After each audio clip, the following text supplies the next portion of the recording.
anxiety and school avoidance. Great. Thanks so much, Pam.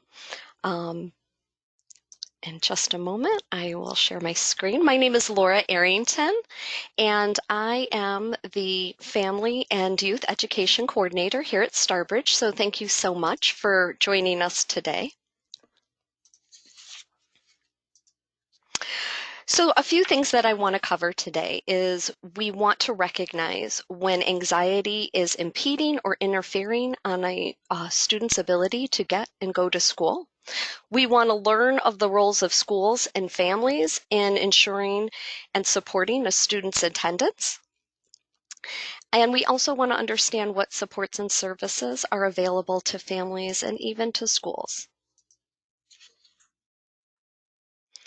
So common external factors that can cause anxiety could be stress at work, stress from school, stress in a personal relationship, financial stress, stress from an emotional trauma, such as a death from a loved one, stress from a serious or medical illness, and I purposely picked this slide because the number one cause of stress when people are polled is public speaking. So those are some common external factors that can cause anxiety. It's important to understand that it's common to feel anxious occasionally. When faced with potential and harmful situations, you should feel anxious. Anxiety is natural and it's necessary for us as human beings for survival. You saw this dog, you would have a faster heartbeat. You might start sweating. You might feel increased sensitivity in your body and how do you respond. You may feel an adrenaline rush, which may trigger or usually triggers a flight or flee response when you see an immediate threat. So faced in this situation and seeing a dog like this, it's very common and expected that you would feel anxious and nervous, and then your natural flight or flee would kick in.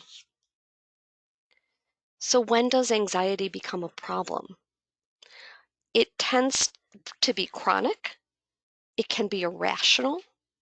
It interferes with many life functions.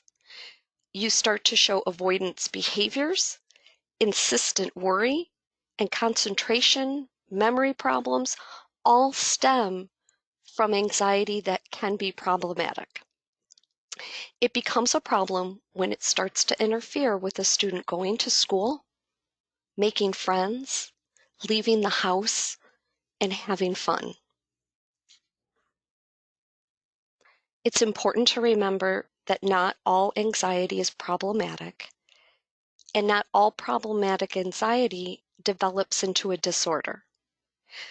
Please remember to determine whether a child's condition is classified as a disorder.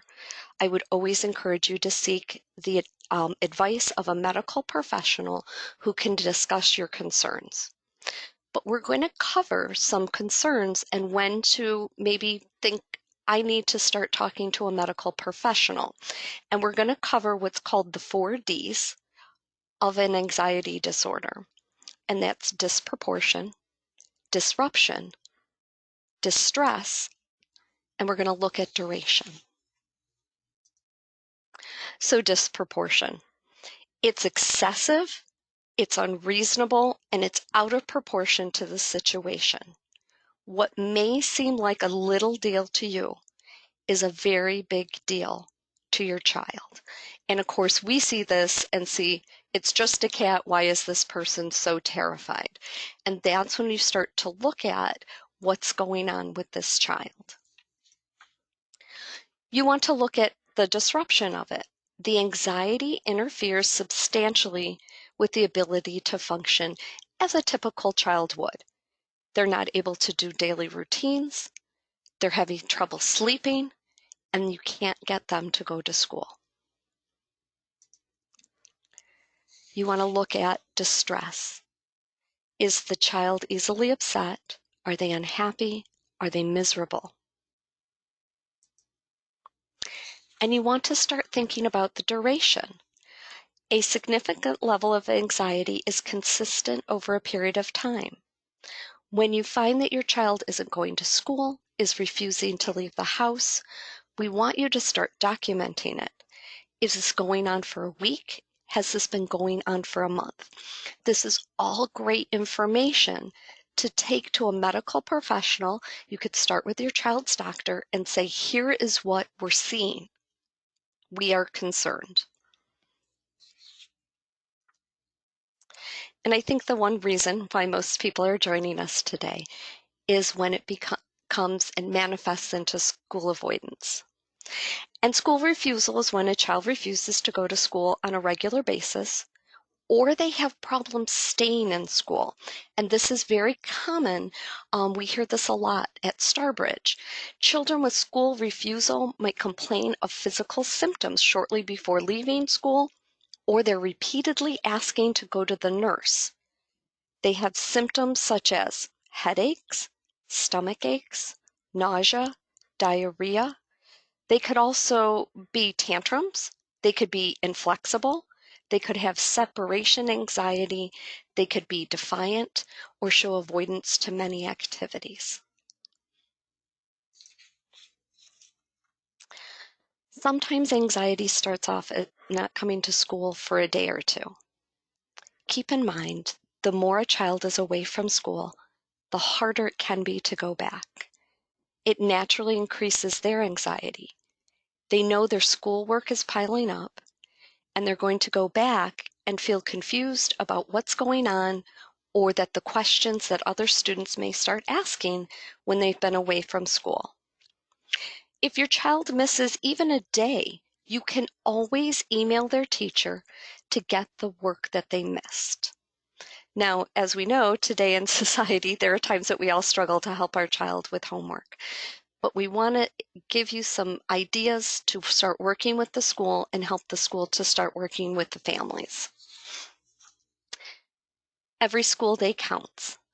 Students are required to be in school 180 days a year. And especially when students, and I saw the majority of you have concerns over students who are between 15 and 21. And we know when you get to high school, that schoolwork piles up very quickly. And one day of school missed could be a tremendous amount of schoolwork to catch up on. So it is the school's responsibility to take attendance, provide a positive school environment, both physically and psychologically for students. It's also their responsibility to be an active partner with you and your family. All schools are required to have attendance policies, and they're required to maintain accurate student records of when students are in school or out of school. So anytime that your child, even if they're asked to be picked up because they're not feeling well, make sure that that's noted, because you want to show why they may be leaving and what's going on and what are the symptoms. Again, it's 180 days of school. Schools should be looking to track and look at trends in a student's attendance, develop interventions and strategies to improve school attendance for all schools and for all students. So what happens when your child isn't able to go to school? Or if they don't show up from school, we've all had the school nurse will call, and they're usually the designee who is authorized by the principal to notify by telephone parents or guardians when a student is absent, especially without a proper excuse. So we've all gotten those calls. We've gotten to call the school office and let them know. They are responsible to explain to the district's attendance policy and let you know what is a legal excuse, what is an illegal excuse, such as leaving school to take your permit test usually isn't a legal excuse. A school counselor should also review the district's attendance policies with students who have excessive absences or tardies.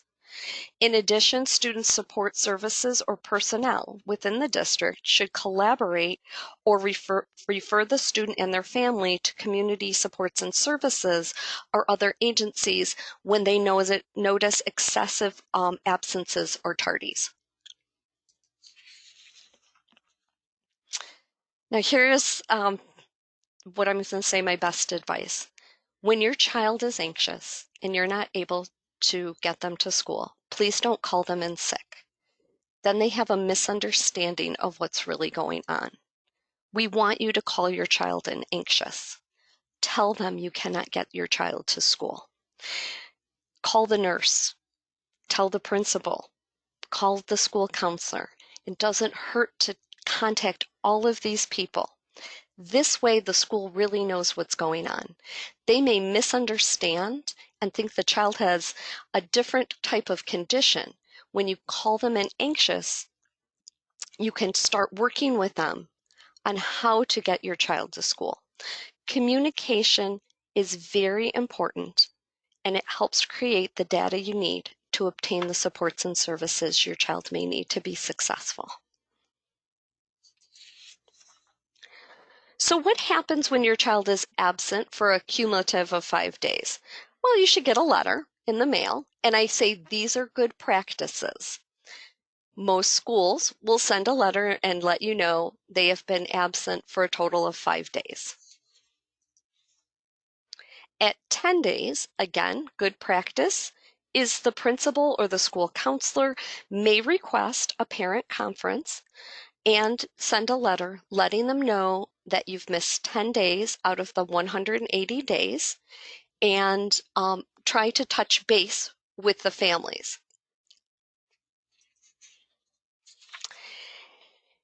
At 15 days, good practice should be the school team should be discussing the nature of the issue and does the student need interventions.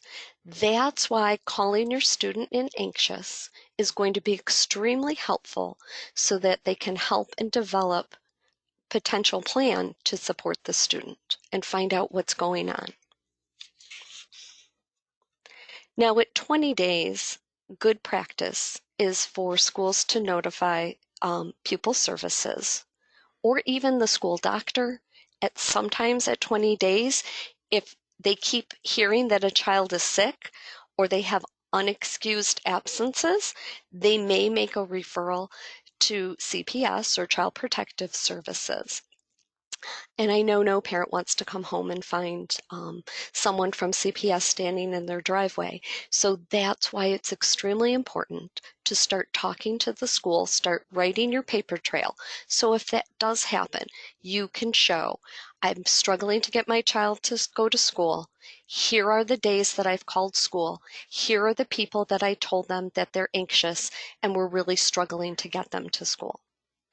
If you don't contact the school and you're not giving them information, and your child is over the age of 16 years old, if they have not shown up to school for 20 days, the school can unenroll them. So this is important information to keep in mind and why communication between home and school is so important during this critical time. So we get this question a lot. My child isn't able to come to school. They need home instruction. So what is home instruction? And I want to give you a little background. It's really home tutoring.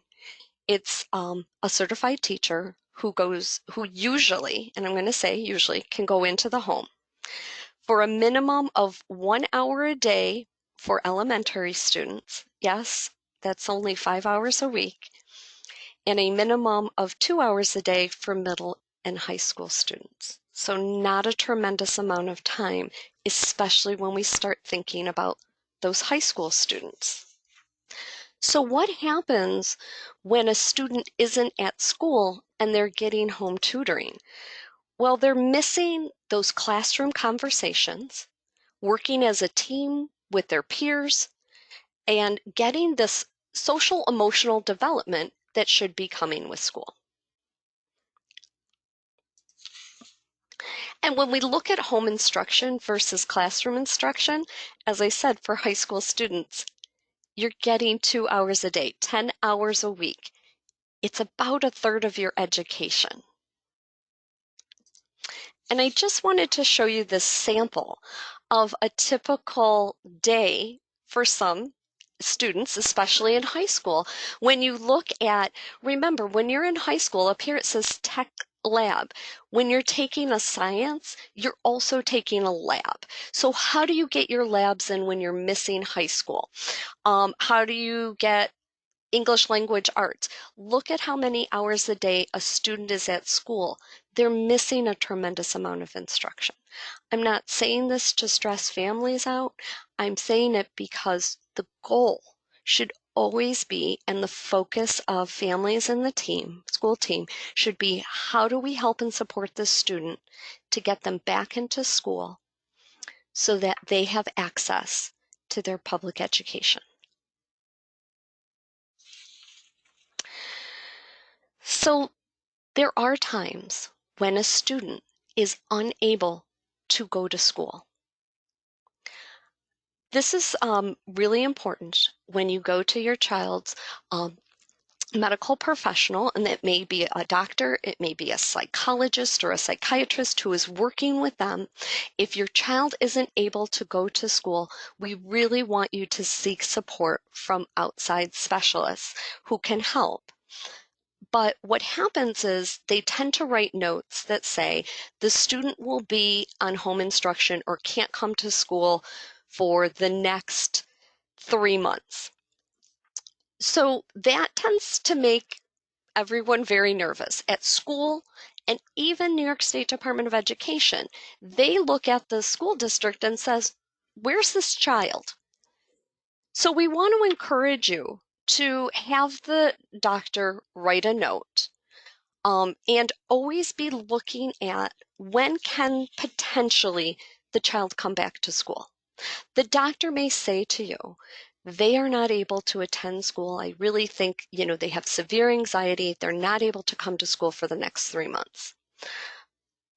But if it's so severe they're not able to come to school, best practice is to have the person write a note and start talking about revisiting this every 3 months. And that's when we really get into what's called the treatment plan. And we want the school and families to stay focused on this. What is the treatment plan from the outside medical professional? Again, the medical professional may be saying the child really can't return to school for the next 3 months. But we will revisit this every month, and every month have them write a note. If your child is unable to attend school, you should be seeking outside medical professional help in addition to working with the school and looking at the advice for what is the treatment plan to getting the child even exposed to going back to school. And we're going to start talking about that. What is the plan? Sometimes we see schools become frustrated with families and they say, he's been out too long or she's been out too long and they have to come back. They've got to come right back. That's again when we want to refer back to, let's talk to the medical professional and what is the re-entry plan for this student. And it's the steps that we need to take to help the student come back to school. I'm going to give you some suggestions, but please remember, each person is unique. Each student responds differently to each of these. So your plan, you may be constantly revisiting it. So I need you to start with looking at building your school team. Get everyone on board. Let's get the principal, let's get the school counselor, the school psychologist, and any outside agencies or supports and services you're seeing. Let's get a meeting. Let's have open communication with your child's doctor and the school personnel. It is essential for helping your child move forward. And the number one priority is including the child. We have a saying here at Starbridge called "Nothing about me without me." we need to include the student into what they feel could work, or what else could we do to support them in making this plan successful. It could start with just driving them by the school every day. You may not even be able to get to drive by school. Could you drive by the road that the school is on? It's going to be baby steps of giving them exposure. And the more they're exposed to it, the easier it may become. Is there someone who could greet them at the door every day? This is where your child is very valuable and important. Who is it that they need to see?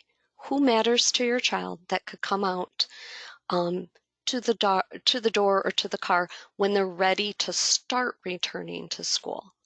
Or could you drive them by a couple of times a week and that person could be there so they could see their face? So what could be on a reentry plan? Well, it could start with a modified school day. And you'd want to be very specific. Is it 1 hour, 2 hours? Is it a delayed start? And if so, put it on the reentry plan. What time would the student start? Or is it early dismissal for the student? Are there planned rests or breaks during the day? Could the student even start tutoring in the school library at school to have exposure to entering the door and coming into school?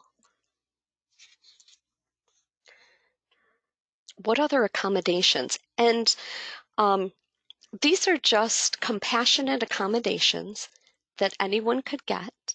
They could have extra time in between classes. Early dismissal from a class to promote safe passage in a hallway. Use of an elevator so they don't have to be jumbled on the stairs. These are things that can all be put into a reentry plan. Could they have a check and connect person? Some schools have programs called Check and Connect. It's an actual program where teachers or counselors check in at the beginning of the day and at the end of the day. Could they just check in with a school counselor that they feel comfortable with? For a younger student, could it be a lunch bunch program? Are there any peer mentoring or peer support groups at school that we could connect the student to?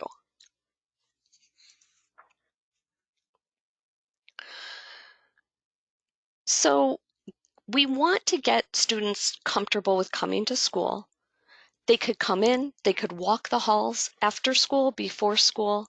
We want them to work with the school psychologist, and we want you to keep the school personnel, the teachers, the principal, all in good communication. But when there are no communications, the school is left with no other options but their obligations. And that's when CPS gets called, or maybe they may do a PINS referral. So I know I keep saying it and stressing it, but I cannot stress open communication with school personnel and between home is really going to be essential in keeping things moving forward. Now, when does school anxiety become either special education or possibly a 504? So we're going to talk about this. It gets a little tricky because when you start to look at something like an IEP and a student is missing tremendous amounts of instruction, you're trying to figure out, are they suffering from lack of instruction because they're not getting enough education throughout the day? Are they not getting their education? Or do they need other supports and services? So we're going to talk about the difference between both. So does the student, we're going to first look at a 504 plan. So we're going to look at, do they have, and 504 plans are, a physical or mental impairment that could result in substantial limitation of one or more major life activity. So what's a major life activity? Well, it can include functions such as caring for oneself, performing manual tasks, walking, seeing, hearing, speaking, breathing, learning, and working. It could also include eating, sleeping, standing, lifting, bending, reading, concentrating, thinking, and communicating. This is not an inclusive list. We want you to know that the list of why a student may need a 504 and how it impacts them or impedes on their ability to come to school is non-exhaustive. So we want to look at when you're looking at does the student need a 504, you would first start by requesting um, a 504 plan. Some, depending on your school, some schools it is to the CSE or the Committee on Special Education chairperson, and in some schools it may be the school psychologist. If you go out to our website at Starbridge, we actually have a fillable form under resources, and you can fill out a request for a 504 meeting. But we're going to talk about some things that can be on a 504. So it could be extended time, breaks as needed, use of computer, modified day, a check-in person, and all those other things that we talked about before, those compassionate accommodations, extra time in between class, maybe a set of books at home, a set of books at school. All of that could be on a 504 plan. Now, when would a student need what's called an IEP or an individual education plan or program? And that's what we say is the student requires specially designed instruction delivered by a special education teacher. So it may include a consultant teacher. It may be meeting with a social worker for social skills, resource room, organization supports and strategies, as well as accommodations. It gets a little tricky, but again, you're trying to figure out if the student is suffering from lack of instruction by maybe not being in school as much, or do they really have a special education need? So in order to be able to do this, you would again want to request a full CSE or Committee on Special Education evaluation through the committee, the CSE chairperson of your district. Again, on our website under resources, there is a fillable form for filling out a letter for requesting special education evaluations. And that very specifically needs to go to your CSE chairperson. So how would you find that out? You could call your school's main office and say, what is the name and the email for the Committee on Chairperson's Special Education or CSE? They will know exactly who that is and give you that person's information. So once they get that, they have 60 days in which to evaluate your child and hold a meeting and decide whether they need supports and services. If they don't qualify for an IEP, then they should immediately be looking at, does this student need a 504 plan? But I can't stress enough that a student doesn't need either one in order to get supports and services to help them get back to school. Those a compassionate accommodation, such as a modified school day, having somebody greet them at the door, having somebody check in. You don't need an IEP or a 504 plan to have that. So your child, let's get them the supports and services they need. You can talk to the school. There's other agencies. There's some tremendous agencies in each county that can help. Let them know that they can talk to you openly without fear or judgment. It's important for them to know that you're there. And You can also help them develop a circle of support of friends or teachers or community members who can help and support them through their challenges and through their anxiety and getting them back to school. So as families, it's patience, patience, persistence, persistence. Be patient with your child, the school, and the process, but be persistent and supportive. Sometimes our persistence is misunderstood as being aggressive or uncooperative. Let the school know you are worried. And sometimes as families, we're even scared. And it can be scary when you cannot get your child to school. Ask for their help. The school will not have all the answers, and they need your help too. But together, you can help and support your child. And as always, I want you to know that you can always call us here at Starbridge. Our number is 585 546 1700. It's on my last slide, and this PowerPoint is available for you to download if you'd like. Give us a call. We get a lot of questions, and we've supported a lot of families through these challenging times. And we want you to know that we're here for you, and we can also help and support your child as well. So at this time, we are ready for questions. Pam, I don't know if any questions have come in yet. Yep, we have a couple of questions. The first question is, I've had parents ask for schoolwork and the school either refuses or forgets, in quotes, to send the work. What would be a good strategy for parents who are in that situation? Oh, that's a great question. And we do get that question. I am a big believer in a paper trail.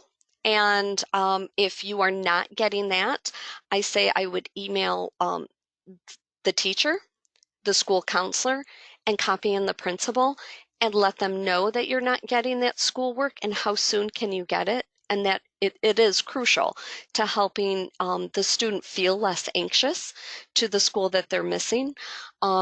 So I would keep all of those people in the loop to let them know how important and that you're not getting that information. So you have a documentation of it. And if you still don't get it, I would follow it up with phone calls as well. Okay. We have another question. Is there a lot of overlap of students who have disabilities also developing anxiety? Yes, we do see that. What we typically see here is many of our phone calls around students who maybe have a disability already themselves, and it seems to be about middle school, right before high school.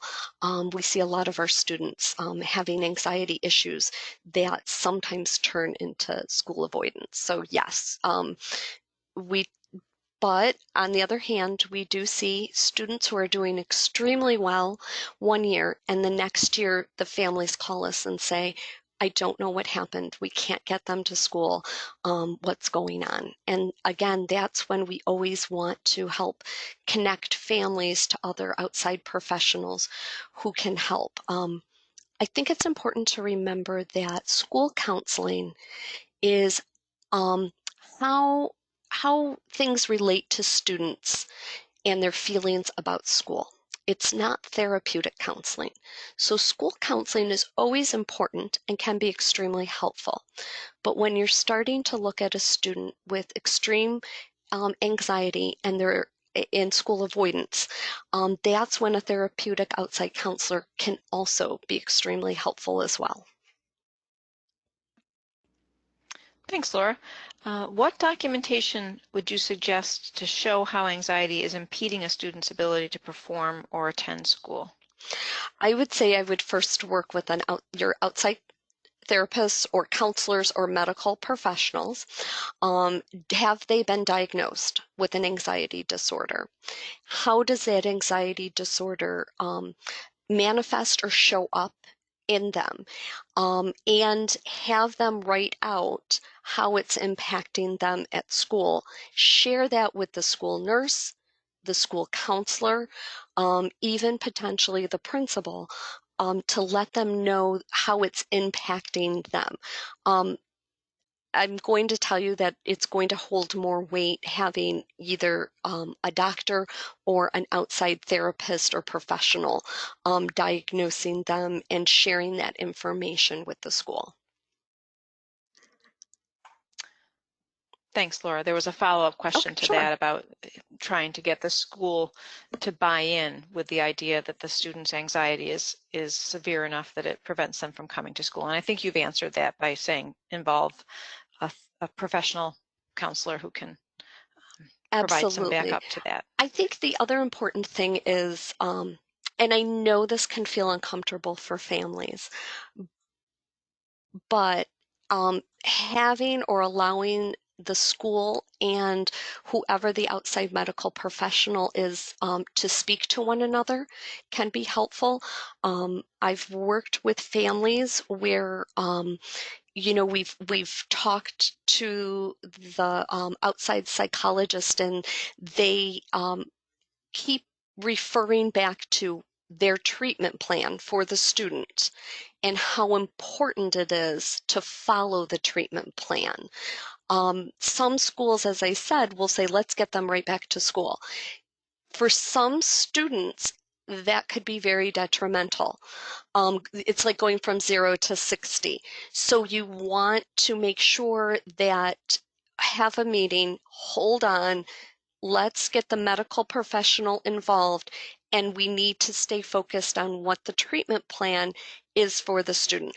I'm going to tell you, I haven't come across in my 13 years of doing this a medical professional who would unwantingly or unknowingly want to keep a student out of school for a tremendous amount of time.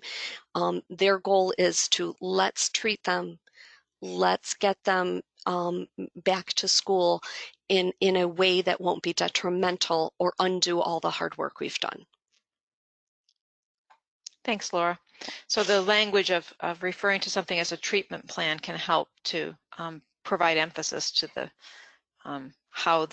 what I the school can't can do to emphasize help that the student enough. be successful. Yes. Yeah, yeah. Okay, and there's a question that I'm not sure whether they're referring to true homeschooling or home instruction, but the question is, when is it time to seriously consider, and the question is phrased homeschooling. So I don't know whether this individual is really talking about taking on the educating duties themselves or home instruction. So I'm going to answer it as if the person is asking, when is it time to just, as a family, take matters into your own hands and just say, we're going to provide homeschooling? And here at Starbridge, we say families are know their child's best. We would never recommend one way or another. We would say we would give them some information on here's some websites for homeschooling. Here's some important information to know. I say, as a family, trust your gut. You know your child, and talk to the school and do what you feel is best and right for your child. We can provide you with information about policies and regulations, and we can refer you maybe to websites or things to get more information, but ultimately that's a family decision. Okay, thanks. We have a question that's sort of aimed at a particular family situation, but I think it could have general relevance. And the question is that the child is still going to school, but it's becoming harder. The child is 11 years old and has anxiety. How can we prevent this from getting worse? How can we keep the child headed in the right direction and not allow school avoidance to become more prevalent? Great question. And so I think I'm going to first of all applaud you because it sounds like you're out there, you're looking for information, and you're saying, hey, I want to try to get ahead of this because I have concerns. I would say your first step would be make an appointment. Talk with either the school social worker, the school psychologist, or one of the school counselors. With them being 11, my guess is they're either probably in fifth or maybe possibly sixth grade. And most schools have social workers or counselors, and tell them what's going on. Sometimes there's outside agencies. Um, I know, for example, here in Rochester, there's the Mental Health Association. There's Wayne Behavioral Health out in Wayne County. Um, Ontario County has great mental health supports and services. And just even making an appointment and talking with outside professionals and getting them involved sooner is a great idea. But open communication with the school, especially if you're saying it's getting harder. Some counties do have programs where they can come and provide some support in the home. Where it becomes challenging, excuse me, is schools aren't required to come to your home and help you get your child to school. But sometimes, and we've noticed a trend in some schools that they believe in home visits and connecting with families at home and saying, what's going on and how can we help you? And getting a better understanding. But usually the school social workers can connect you with other supports and services as well as your local county. Thanks, Laura. This question revolves around what if the source of the anxiety is what's going on at school, if the child is feeling socially isolated or is the target of bullying and needs to develop better social skills to interact, how can families or professionals attack that That's and a great build some question. strategies around that? Again, I would start with the school, start with the counselor, the school psychologist, also the school social worker, and the teacher. So I'm going to attack one of if it's bullying. Your child is, there's something called the Dignity for All Students Act, and they have a right to come to school free of harassment. I would encourage you, all schools should have, it's called a DASA, D-A-S-A coordinator. So it's Dignity for All Students Act. You would want to get in contact with them. If there's something going on, you can file a DASA report to that coordinator.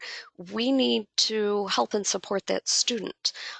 Schools sometimes do social skills and social stories and work around that, helping them work again with either could they see the school counselor or the school psychologist.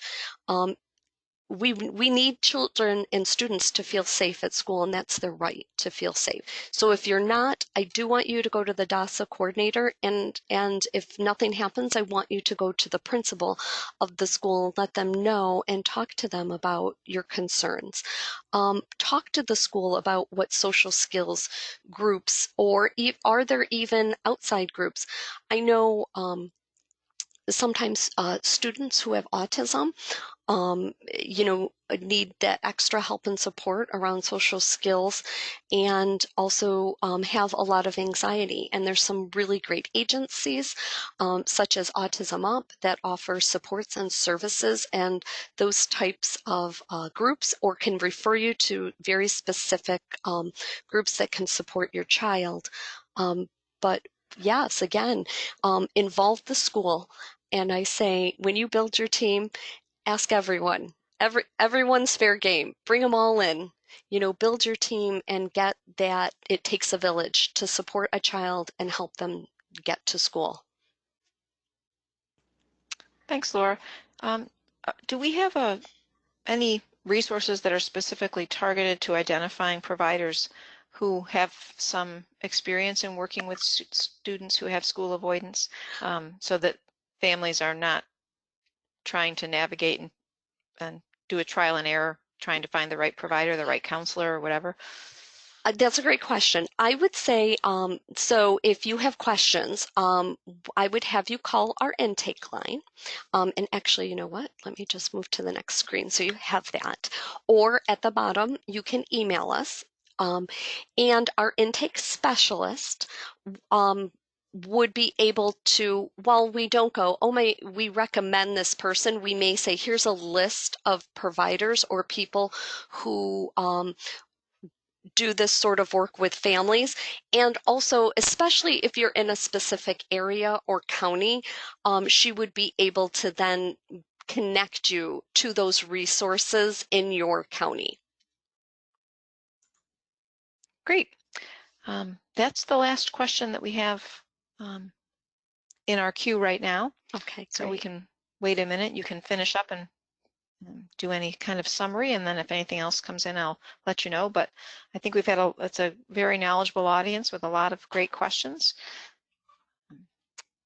So Thank is there you. anything Thank else you. you'd like to share as we finish up? I would say again, be persistent. Ask for help. Don't be afraid to ask for help. Don't be afraid to bring in people to help you. Give us a call here at Starbridge. We'd be more than happy to talk with you as well. Be gentle with yourself. It's hard and it's scary. And, you know, pat yourself on the back and know that you're doing a great job for your child. There's not a book that this comes with. So, but let us know if there's something here at Starbridge we can do to help and support you or connect you to an agency, community, or even help you work with your school. So thank you so much for joining us today. Okay, thanks, Laura. There was a question about online support groups. I think that falls into the same category you've already mentioned. If people are looking for something in particular, to give us a call, have the intake coordinator really get their specifics and see how we can provide some referrals and resources that will meet their individual needs, whether that's counselors, online resources, or other supports that might be helpful for their particular situation. Correct. So, yeah. Okay, thanks again for joining us. And as Laura pointed out, there are a number of resources on the Starbridge website.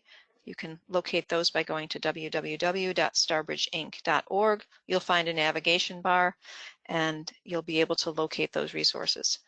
And thanks again for joining us.